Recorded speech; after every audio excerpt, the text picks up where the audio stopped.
अच्छा, सोचिए, किसी समाज का पतन कैसे होता है? क्या हमेशा जंग होती है, शोर होता है?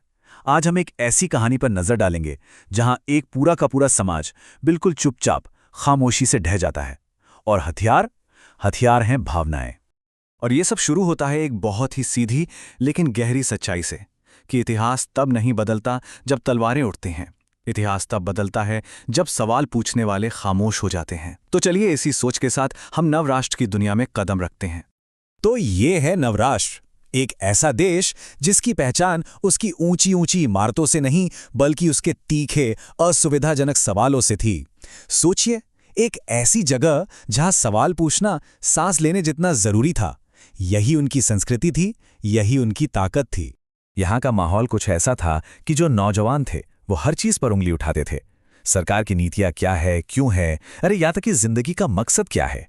और जाहिर है, जब युवा इतने सवाल पूछे तो सत्ता में बैठे लोगों को खासी असुविधा तो होगी ही।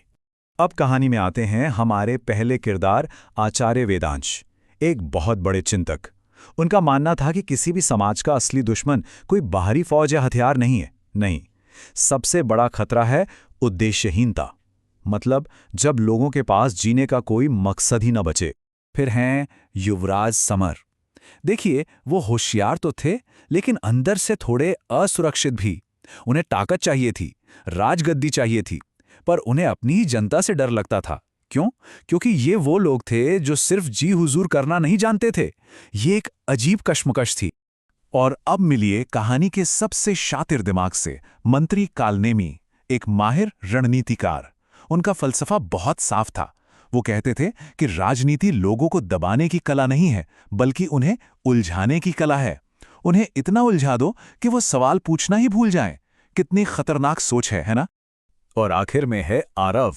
आरव कोई राजा या मंत्री नहीं है, वो एक आम नौजवान है, हमारी और आपकी तरह। लेकिन वो असाधारण इसलिए बन जाता है क्योंकि वो उस दौर में भी सोचना जारी रखता है जब बाकी सब सोचना बंद कर चुके होते हैं।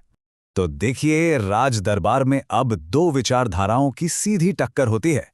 मंत्री कालनेमी कहते हैं, अरे जो सवाल पूछते हैं उनका दिमाग खाली होता है। वहीं आचार्य वेदांश कहते हैं, नहीं, वो खाली नहीं, वो जागरूक हैं।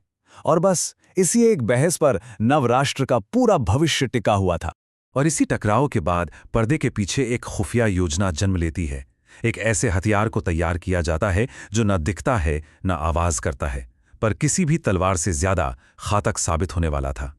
मंत्री कालनेमी अपनी रणनीति सामने रखते हैं। वो इसे कहते हैं भावनात्मक शासन। मतलब एक ऐसी पॉलिटिकल स्ट्रैटेजी जिसमें लोगों के तर्क और उनकी सोचने की शक्ति को निशाना नहीं बनाया जाता। नहीं, निशाना बनाया जाता है उनकी भावनाओं को, दिमाग को नहीं, दिल को कंट्रोल को। अब कालनेमी का तर्क देखिए कितना सरल और खतरनाक है। वो कहते हैं, देखो, हर इंसान के पास दिन भर में काम करने की, सोचने की एक सीमित ऊर्जा होती है ना? तो बस इस सारी ऊर्जा को भावनात्मक चीजों में लगा दो। प्यार, नफरत, जलन, खुशी, इन सब में। नतीजा नतीजा ये होगा कि सोचने, समझने और सवाल पूछने के लिए ऊर्जा बचेगी नहीं। दिमाग अपने आप थक कर चुप हो जाएगा। तो चलिए अब देखते हैं कि ये योजना, ये खूबसूरत भटकाव का दौर हकीकत में कैसे काम करता है। कैसे राज्य बहुत ही धीरे धीरे पूरी संस्कृति को ही बदलना शुरू कर देता है। और सबसे दिलचस्प बात यह है कि सरकार किसी चीज पर पाबंदी नहीं लगाती, कोई सेंसरशिप नहीं, बल्कि वो समाज को खूबसूरत चीजों से भर देती है। हर तरफ कविता उत्सव हो रहे हैं, प्रेम कहानियां सुनाई जा रही हैं, दिल को छू लेने वाले गीत और नाटक चल रहे हैं। स्कूलों में फिलॉसफी यानी दर्शन शास्त्र कम करके साहित्य बढ़ाया जा रहा है। और जब माहौल इतना अच्छा हो, इतना भावनात्मक हो, तो कोई क्यों ही सवाल पूछेगा। और ये बदलाव आरव की नज़रों से हमें देखता है। वो महसूस करता है कि अब चौराहों पर बहस नहीं होती, तुलना होती है। लोग अब सवाल नहीं पूछते, अपनी भावनाएं जताते हैं। समाज अब तर्कों पर नहीं, सिर्फ महसूस करने पर चल रहा था। और जरा देखिए, सिर्फ 10 साल में मानसिकता कैसे बदल जाती है। 10 साल पहले लोग पूछते थे, ये राज्य हमारे लिए क्या कर रहा है। 5 साल बाद सवाल बदल गया, मेरा पड़ोसी मुझसे ज्यादा कामयाब क्यों है। और 10 साल खत्म होते होते लोग एक दूसरे से कहने लगे, अरे, दूसरों पर सवाल उठाने से पहले अपनी जिंदगी देखो। सोचिए, समाज बाहर देखने की बजाय सिर्फ अंदर की तरफ मुड़ गया। और यहीं से उद्देश्यहीनता का वो पतन शुरू होता है। जब एक समाज सवाल पूछना छोड़ देता है तो वो अंदर से खोखला होने लगता है। नवराष्ट्र की कहानी अब अपने अंतिम और सबसे दुखद मोड़ पर आ पहुंची है। ऐसे में आचार्य वेदांश अपनी आखिरी कोशिश करते हैं।